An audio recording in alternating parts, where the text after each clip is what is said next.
Please don't stop the music. Please don't stop the music. Vous êtes toujours à l'écoute de Radio Panique 105.4 FM. À présent, place à l'invité de ce 2 août 2025 à l'état civil Prince Saint-Florent Série sur scène. Appelez-le Jah Prince, s'il vous plaît. Il voit le jour en 1963. Jah Prince est un chanteur de reggae franco-ivoirien. Il commence son activité musicale en 1977, enthousiasmé par l'héritage de Bob Marley et du mouvement Rastafari. Jah Prince est un pionnier du reggae africain en France. Il a partagé l'affiche d'un concert avec Tiken Jah Fakoly lors d'un festival en 1995. Jah Prince tient davantage à la performance sur scène qu'à l'enregistrement en studio par souci de spontanéité. Prisonnier de Babylone est d'ailleurs un album live. Il s'est dit influencé par la soul, les sonorités traditionnelles africaines, aussi bien que par le jazz qui est sa formation de base. Après avoir marqué plusieurs générations à travers ses compositions, il revient aujourd'hui avec force et conviction au devant de la scène, accompagné de son groupe Jah Prince et de Prophet pour une tournée internationale. Ce retour salué par une importante couverture médiatique. Le Parisien, M6, France 3, France Culture s'inscrit dans une dynamique de résilience et de transmission portée par une véritable chaîne de solidarité. Jah Prince, bonsoir, bienvenue à la maison, bienvenue chez toi. Bonsoir à la radio Panique, oui. Voilà. Bonsoir à la radio Panique et puis à tous les auditeurs qui écoutent à cette radio, à tous les Belges qui sont en Belgique, à toute la population en fait, et en plus de tous mes fans et tout, voilà, je leur envoie une grosse salutation et puis voilà, beaucoup de force. Voilà. Merci. Je le disais tout à l'heure, vous revenez au devant de la scène avec conviction. Notamment, vous avez fait un média tour, je l'ai dit. Ma question est de savoir où était passé Jah Prince. Jah Prince était passé pendant une dizaine d'années. Je me suis replié un peu sur moi. Après avoir vécu beaucoup de choses dans le monde et surtout en Afrique, des injustices et tout ça. Voilà, beaucoup d'injustices en Afrique.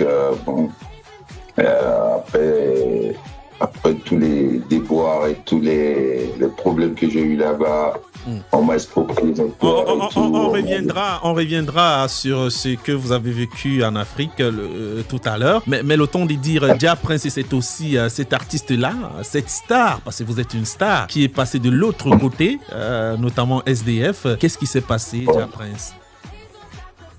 C'est par rapport à ce que j'avais subi et ce que j'ai vécu. Donc, je fais un repli sur moi-même dans le bois de Vincennes et tout. Parce que, j'étais en Afrique.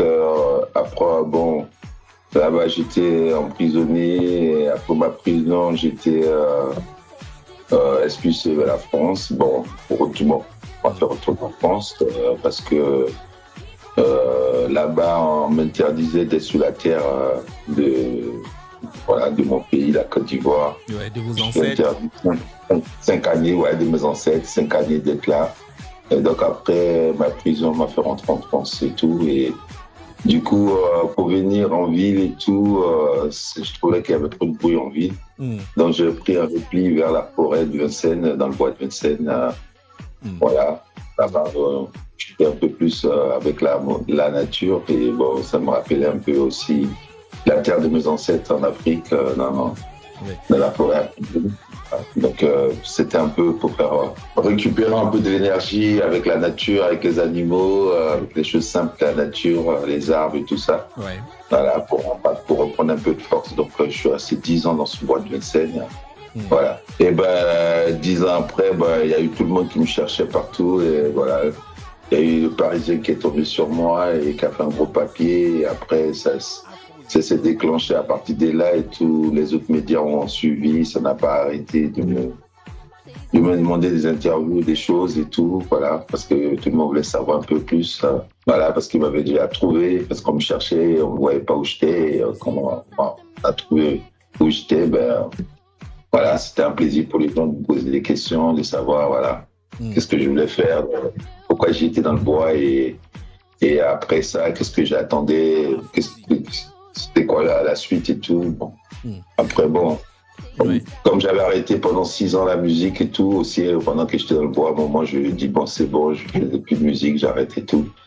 Et donc, du coup, les gens, ils me voyaient plus du tout sur les scènes et ça les intriguait et tout. Donc, voilà, cette recherche de ma personne a été plus intense jusqu'à ce qu'on me trouve et voilà. Bon, après plusieurs réflexions, j'ai décidé de revenir sur scène. Voilà, et bon, de faire aussi ce tour de cette tournée que j'ai appelée Résilience, parce que j'étais dans cet état d'esprit où il fallait tout remettre à zéro.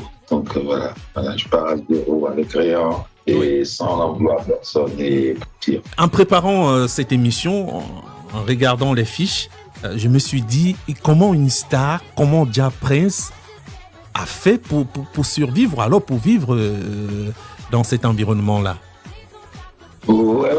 Mais au début, c'était pas facile parce qu'il fallait vraiment s'y mettre, il fallait rentrer vraiment en harmonie avec la nature. C'était pas évident. Surtout vivre dans une tente sans rien. Auparavant, j'avais plein de trucs et tout, et puis vivre dans la forêt avec le minimum, c'était pas évident. Mais bon, ça a demandé beaucoup de spiritualité et je remercie à ma spiritualité d'avoir été présent tout ce temps que j'ai passé, dans ce bois-là, que je passe dans ce bois toujours. Voilà. Je remercie à ma spiritualité de tenir parce que c'est elle qui m'a montré qu'avec rien, on arrivait à faire des choses. Et puis bon, beaucoup de gens pensent que parce que je suis dans le bois de Vincennes, donc ça veut dire que j'ai perdu la réflexion, j'ai perdu la pensée, j'ai perdu la création et tout ce qui va avec, quoi. Ouais. Moi, je me dis que c'est pas parce qu'on vit dans un bois que on peut perdre tout ce qu'on a en soi. Donc voilà, c'est pour ça que je reviens, peut-être pour montrer à tous ceux qui croyaient pas que vivre dans un bois ne change rien, quoi. Je veux dire que ça ne transforme pas l'esprit et la pensée, la construction de la pensée. Donc, voilà. Beaucoup de gens doutent pensent que vivre dans le bois, c'est tout perdre. Donc, voilà. Donc, à cause de cela, aussi, je reviens pour leur dire que non, j'ai rien perdu. Et je pense que vivre dans le bois, ça ne veut pas dire, c'est synonyme de perdre des consciences, perdre du tout, quoi. Donc, peut-être la matière, mais pas l'esprit. Donc, il vient de l'esprit. Voilà, je reviens pour montrer ça. On l'a abordé un tout petit peu à l'entrée de l'interview. En 2012, vous êtes condamné à 1 an de prison, puis en 2014 à 5 ans d'interdiction de séjour en Côte d'Ivoire. Jah Prince, qu'est-ce qui vous a amené à séjourner en prison? Juste parce que j'étais parti dans ce pays, la Côte d'Ivoire, en 2010, dans l'intention de monter une école de musique et permettre de faire des festivals pour les artistes ivoiriens et aussi pour les artistes européens, faire un truc nord-sud de façon que tout le monde gagne son compte dans ce truc-là. Donc voilà, essayer de faire des festivals pour amener les Européens vers l'Afrique, les Africains vers l'Europe et tout. Voilà, et même construire des écoles pour la jeunesse et tout. Voilà, donner aussi le ton de la note, de savoir qu'est-ce que c'est une note, un ton, tout ça, apprendre tout ça à l'école et tout. Voilà, la musique avec son instruction qu'il faut. Voilà, donc voilà, j'étais parti dans cette intention, construire une école de musique sur mon terrain. Oui. J'avais 12 hectares presque de terrain en plein milieu d'Abidjan. Donc je m'étais dit, il fallait que je fasse quelque chose là. Et j'étais parti avec du matériel, 300 000 € de matériel en conteneur pour ramener ça là-bas, pour faire quelque chose pour la jeunesse là-bas. Et du coup, je me suis retrouvé spolié. Le gouvernement m'a spolié, les douaniers ivoiriens m'ont spolié tout mon matériel. Ils m'ont tout pris. En plus, il y avait un camion en plus de voitures. Voilà, pour faire un peu bouger tout ça, ils ont tout pris. Je me suis retrouvé sans rien. Et comme je tenais toujours à récupérer mon matériel, et j'étais encore dans le pays, je gênais beaucoup parce que j'étais encore là. Et les autres voulaient que je parte rapidement parce que j'étais revenu d'Europe et voulaient que je retourne en Europe et laisser tomber cette histoire. Et moi, j'y tenais quand même à récupérer mon matériel. En fin de compte, à la fin, Ils ont monté un coup contre moi, je ne sais pas lequel, mais ils sont venus chez moi, des policiers en civil, sans mandat d'arrêt, ni des perquisitions, sont rentrés dans mon terrain, dans mon domaine, commencé à agresser mes gardiens et mes serviteurs et tout. Et après, ils sont arrivés sur moi-même, voilà, dans ma maison, et voilà, ils m'ont attrapé, ils m'ont essayé de me taper et tout. Bon. Et là, ils m'ont mis des menottes, voilà, et parce qu'ils sont venus, ils ont fouillé un peu les cendriers, n'importe quoi chez moi. Et ils ne savaient pas trop sur quoi ils allaient m'emmener. Ben, bon, il fallait qu'ils m'amènent de toute façon. Je pense que c'était, je ne sais pas l'ordre venait de où, mais bon, il fallait qu'ils m'emmènent. Donc, à la fin, ils m'ont emmené de force en me battant et tout, et voilà. Je rappelle depuis lors que vous vous êtes installé en France, vous l'avez dit déjà plus haut, et depuis juin 2024, vous êtes de retour sur scène, où vous faites plaisir à tous vos fans. Le reggae a le pouvoir sur Afrozik avec Jah Prince. Voici Prisonnier Babylone. Écoute ça.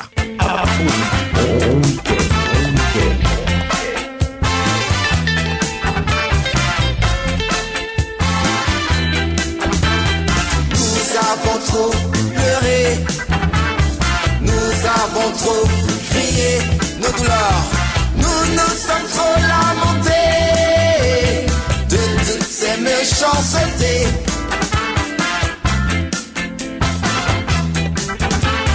Captifs, prisonniers, exilant dans Babylone.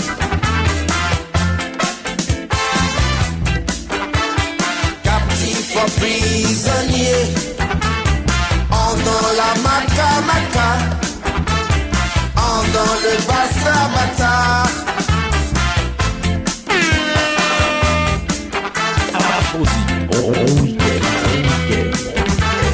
Là-bas dans le bâtiment C, en plein midi, yes, les bras mordants.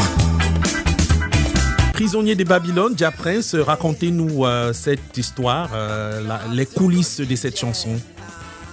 Ouais, bah, les coulisses de cette chanson remontent depuis le temps des Houphouët-Boigny. Hein. Bon. Quand je suis arrivé en Côte d'Ivoire, j'avais des locks et tout qui m'arrivaient à mes reins. Ouais. Et bon, Boigny c'était en 85, 86, 87. Et bon, Houphouët-Boigny avait une politique très archaïque. Il y a Bob Marley qui devait arriver là-bas, il n'a pas voulu. Bon, les Ivoiriens avaient déjà payé leur place pour aller voir Bob Marley en concert. Ouais. Il n'avait pas cité. Et moi, j'arrive en 85 avec des locks juste à Mérin. Bon, en 87, il me fait arrêter et demande que je me rase. Alors, moi, je lui ai dit que bon, moi, j'étais rasta, ça faisait partie de ma culture et ma religion. En fait, les locks et tout ça, ça faisait partie de voilà, ce que je suivais et voilà, spirituellement. Et que voilà, même mon père et ma mère avaient accepté que je les porte. Donc, je ne voyais pas pourquoi ça devait lui déranger lui. Et bon, m'a sorti comme quoi, dans sa constitution, la constitution ivoirienne, il ne fallait pas garder les cheveux et des barbes. Bon, mais moi, je n'étais pas son ministre, je n'étais pas dans son gouvernement, donc je ne voyais pas pourquoi ça pouvait déranger, parce que moi, j'étais un artiste et tout. J'essaie de me faire défendre par certains gens aussi du pays, notamment l'ancien directeur du Burida, qui est un peu comparé à la SACEM en France, qui s'appelle Babiadov, qui m'a dit à Houphouët que lui c'est un artiste et depuis longtemps on le suit de près parce qu'il est, voilà, c'est un bon artiste et tout. Et Houphouët a voulu que je me rase parce qu'il fallait que je ressemble à Alpha Blondy, il fallait pas que j'ai des cheveux longs, tout ça. Ouais. Donc ça a été un problème pour moi et bon, on m'a jeté en prison, on m'a rasé et voilà.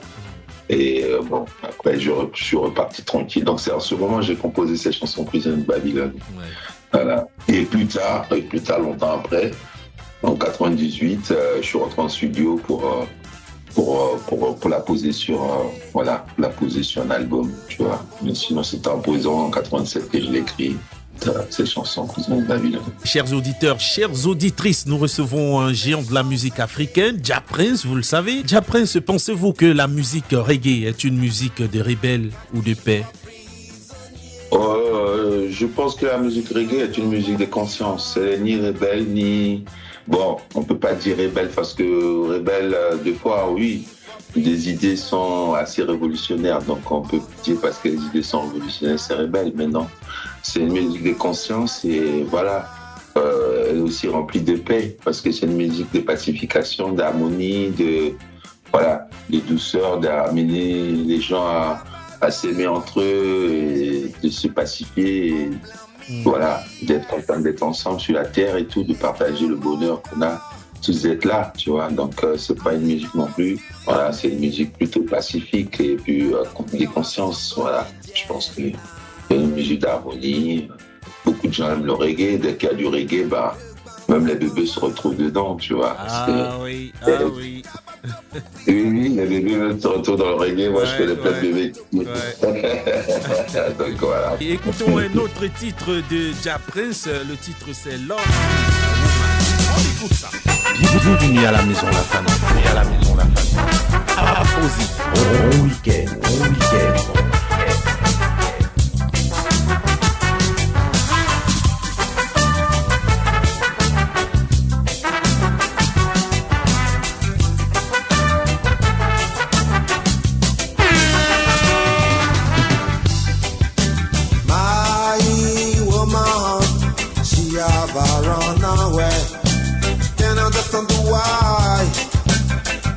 She was a runaway.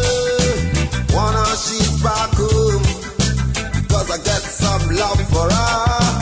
Wanna she's enough. Bon week-end, But my head is so broken. Lovely woman.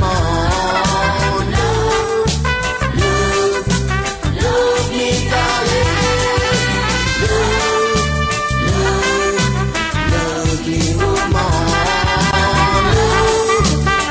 Alors, est-ce que vous avez rencontré des difficultés pour produire ou alors enregistrer vos sons? On sait déjà que vous aimez bien enregistrer en live parce que vous êtes déjà une bête de scène, Ja Prince. Écoutez, ça fait partie voilà, que j'ai appris. La scène, c'est fait aussi pour faire des jeux de scène. C'est pas juste être là et statique. Il faut bouger. Et la musique, c'est quelque chose qui fait bouger. Donc voilà. C'est vrai que beaucoup de gens me disent que je suis une bête de scène, mais bon, moi, je ne sais pas. Donc, c'est important de le dire. Je me rends compte. Ce qu'on me dit souvent, que vous êtes une grosse bête de scène. Je dis, ah ouais, je ne sais pas. Mais est-ce que vous avez rencontré des difficultés pour enregistrer vos chansons? Oui, parce que je suis passé de plusieurs étapes et tout pour enregistrer mes chansons. Mais après, bon... Comme je suis dans le métier depuis très longtemps, j'ai cette facilité de comprendre ce qui se passe. Mais c'est vrai que j'ai changé, j'ai commencé en Afrique. L'album Prisonnier de Babylone, je l'ai commencé en Afrique et puis après je l'ai terminé en France et tout.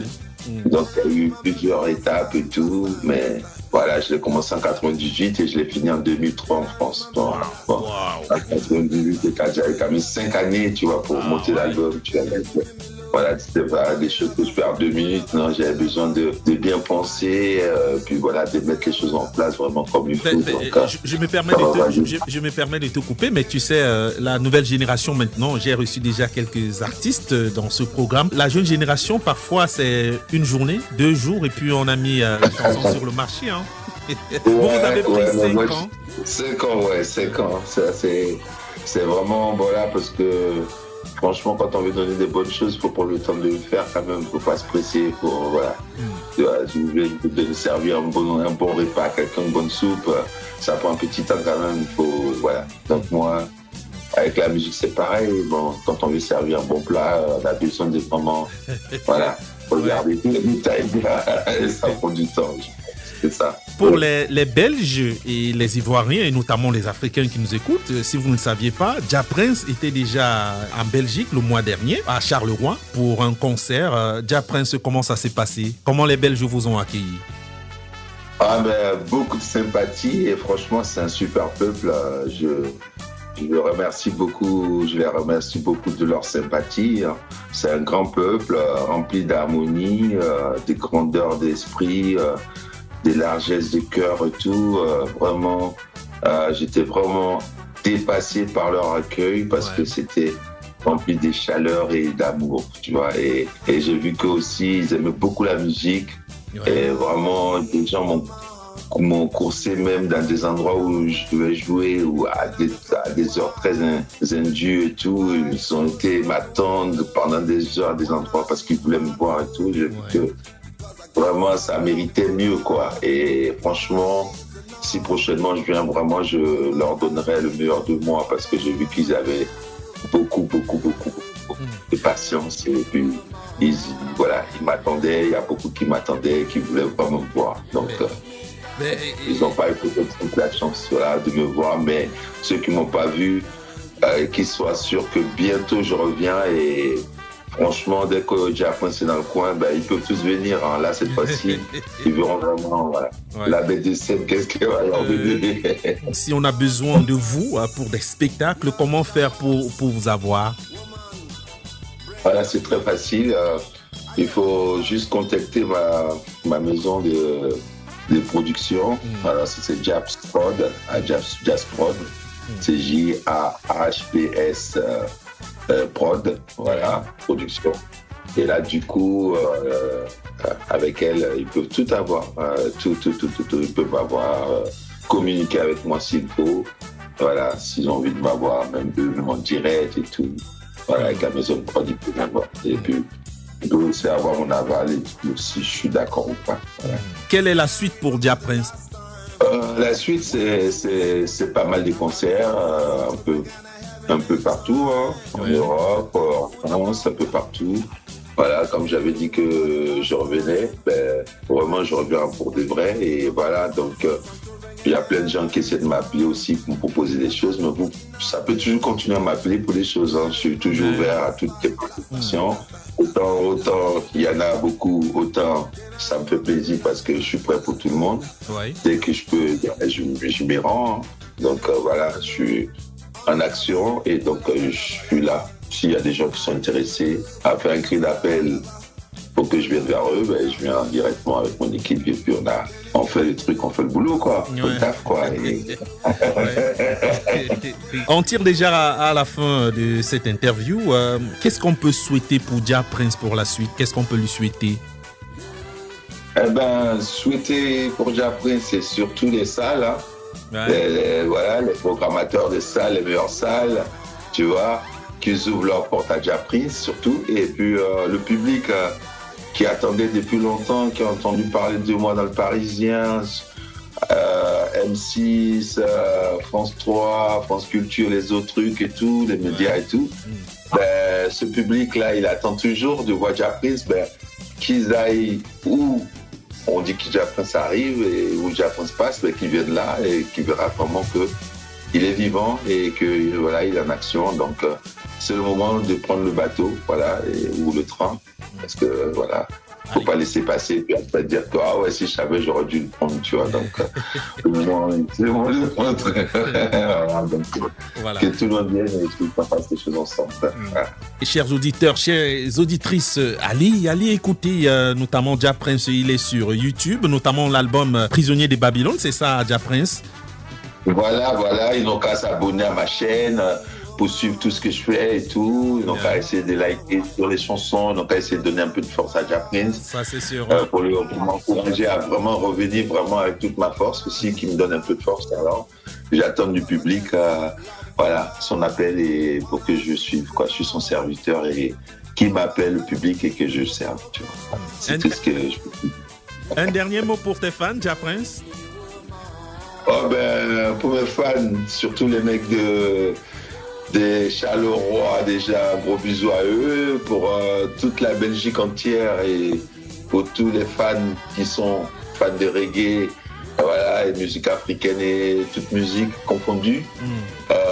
Écoutez les gars, je vous dis, je suis encore vivant et je suis toujours là, donc je vous envoie tous les meilleurs pensées que j'ai pour que vous aussi vous sachiez que j'ai beaucoup de respect dans mon cœur pour vous et j'attends qu'on se retrouve vraiment ces prochains temps qui arrivent dans des salles ou des endroits et qu'on fasse ensemble la fête et qu'on joue ensemble et que vous voyez vraiment de près et vous touchez Jah Prince. Voilà, et puis à vous aussi, c'est votre gars, et voilà. Donc, Voilà. tous les Belges, je leur envoie beaucoup de force parce que je sais que c'est un gros pays de reggae. Ouais. La Belgique, est vraiment beaucoup de fans sont là-bas aussi, beaucoup de gens qui sont bien là-bas. Et je remercie beaucoup à tous ces gens qui sont là-bas, ces derniers temps que j'ai vus, qui m'ont donné beaucoup d'amour. Voilà, j'ai continué à les envoyer mon big up. Voilà, notamment Angelo, Frankie, Jonah et tous les autres et tout, voilà, les Sista et tout, Ornella et tous les autres dans le coin et tout, voilà, Sophie et tout le monde, tu vois. Que de l'amour pour eux tous, tu vois, que de l'amour pour les Belges. En fait, c'est un grand peuple et respect. Et après ça, beaucoup de respect pour vous. Voilà, c'est ce que je peux leur dernier, quoi. Beaucoup de respect pour les Belges de ma part. Moi, c'était un plaisir de t'avoir sur les antennes de Radio Panique et notamment dans le cadre de l'émission Afrozik. Afrozik qui donne le pouvoir à la musique africaine, afro-caribéenne, etc. des Antilles. Ja Prince, merci d'être passé ici chez toi et à bientôt pour peut-être d'autres actualités. Oui. Merci vraiment aussi à toi, Emmanuel, et puis à la radio Panique et tout, et à tous les auditeurs qui ont écouté, qui suivent de près la radio. Merci à vous tous, hein. Et puis un gros big up. Abonnez-vous à ma chaîne et puis suivez Ja Prince pour les prochaines choses. Merci beaucoup et à bientôt. Au revoir. Au revoir.